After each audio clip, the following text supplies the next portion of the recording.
जय भीम, जय भारत। मैं मनोज भारती, राष्ट्रीय अध्यक्ष समतामूलक संग्राम दल। साथियों, 2-3 दिन से तबीयत खराब है, कुछ ज़्यादा ही खराब है, इसलिए मैं अप टू डेट नहीं हूँ। पर देश में जो इंडिया और एनडीए के बीच जो ननद भौजाई की लड़ाई चल रही है, बाबा साहेब बी आर अम्बेडकर के विषय पे, मैं उस विषय पे अपनी बात को रखना चाहता हूँ। साथ ही सतर्क रहने की जरूरत है। बाबा साहब के नाम पे एक कांग्रेस और बीजेपी, ये दोनों और दोनों के सहयोगी दल ये ननद भौजाई की लड़ाई लड़ रही है, ये विधवा विधवा विलाप किया जा रहा है। इसका मकसद यही है, अम्बेडकरवादियों को वोट को लूटना। ये दोनों को बाबा साहब के सिद्धांतों से, बाबा साहब के विचारों से या बाबा साहब से कोई लेना देना नहीं है। ये दोनों बाबा साहब के विरोधी हैं। पर जो पार्लियामेंट के अंदर में जो अमित शाह जी ने जो कहा, वो भी माफ करने योग्य नहीं है। मैं उस पर भी अपनी बात को जरूर रखना चाहूंगा। उन्होंने क्या कहा? कहा कि आज के दौर में अंबेडकर का नाम फैशन बन गया है। अंबेडकर अंबेडकर अंबेडकर। अरे इतना नाम अगर भगवान के ले लिया होता तो 7 जन्मों तक स्वर्ग मिल जाती।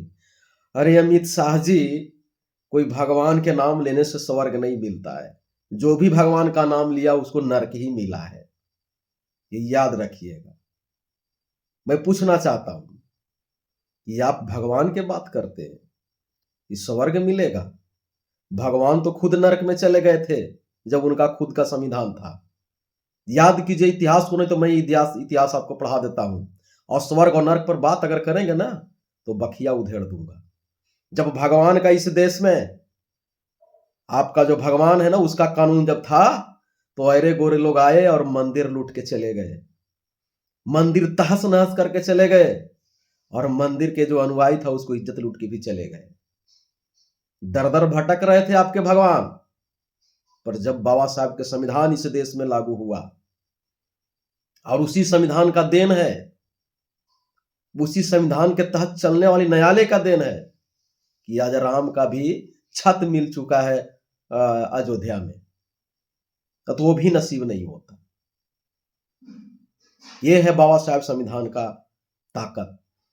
और पूरे में देशवासियों से, पढ़े लिखे नौजवान से, जिनको भगवान पर आस्था है उनको मुबारक।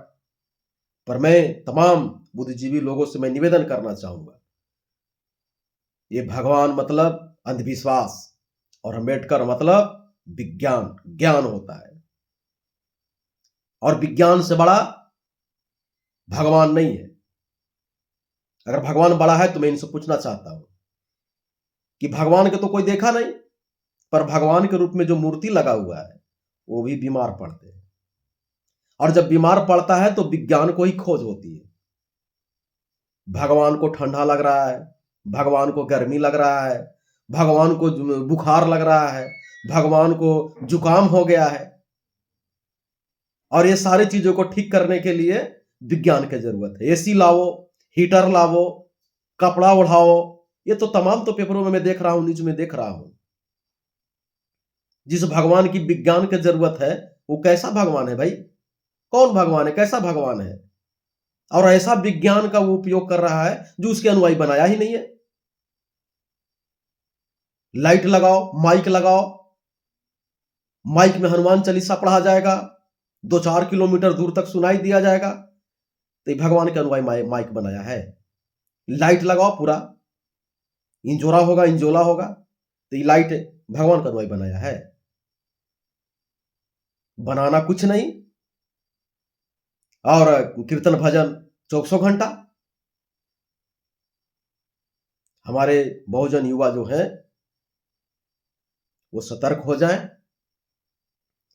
इन लोगों के चिकनी चुपड़ी बातों में नहीं आनी है। मैं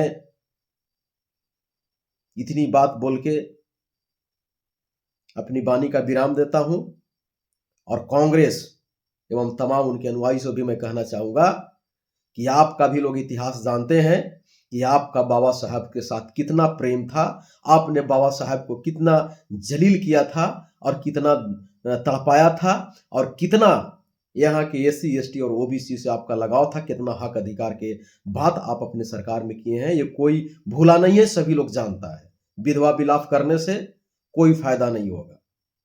काम कीजिए देश के लिए, बाकी सारे अम्बेडकरवादी जो हैं एकजुट होइए और इन दोनों पार्टियों को सबक सिखाई जाएगी। जय भीम, जय भारत।